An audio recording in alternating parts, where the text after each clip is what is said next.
Que vous soyez malgache ou étranger, par quoi reconnaîtriez-vous Madagascar? En quoi est-il différent des autres pays? Est-ce par sa culture? Par son histoire? Je suppose qu'il y a ceux qui vont dire « Ben, moi je reconnais Madagascar par la peste ». Mais non. Malgré tout, Madagascar est connu par sa biodiversité, tels que les lémuriens, les baobabs, et n'oublions pas le ravenal, le fameux arbre du voyageur qui est un emblème de l'île. Mais c'est aussi une plante endémique à multiples usages, car elle est utilisée dans la construction et comme source d'alimentation dans la partie est du pays. Mais c'est pas tout. Saviez-vous que le ravenal possède une activité antibactérienne?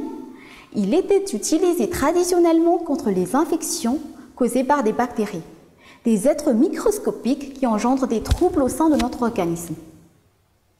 Prenons comme exemple la pneumonie, une maladie infectieuse causée par une bactérie nommée Streptococcus pneumoniae, ou encore la peste, une maladie infectieuse que nous connaissons tous et qui est due par Yersinia pestis.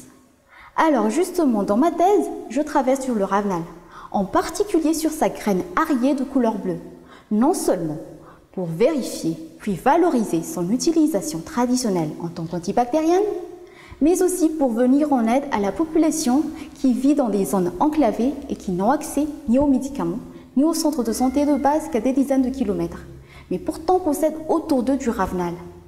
Pour déterminer cette activité, tout d'abord, des études chimiques sont effectuées afin d'extraire les composés bioactifs présents dans la graine à l'origine de l'activité. Ensuite, des études biologiques sont effectuées en utilisant différentes méthodes. Et pour ce faire, les bactéries sont cultivées dans des milieux liquides ou solides favorables à leur croissance et à leur survie.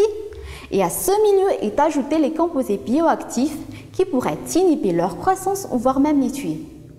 Et d'après les résultats préliminaires obtenus, oui, le ravenal possède une activité antibactérienne. Mais ces études doivent encore être approfondies pour une meilleure application auprès de la population.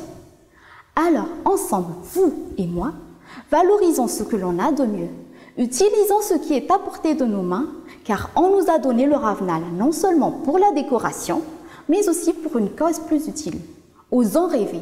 Qui saurait, à partir de cette même et unique plante, le ravenal, on pourrait guérir différentes maladies pour une vie sereine et saine, loin de ces maladies et des infections.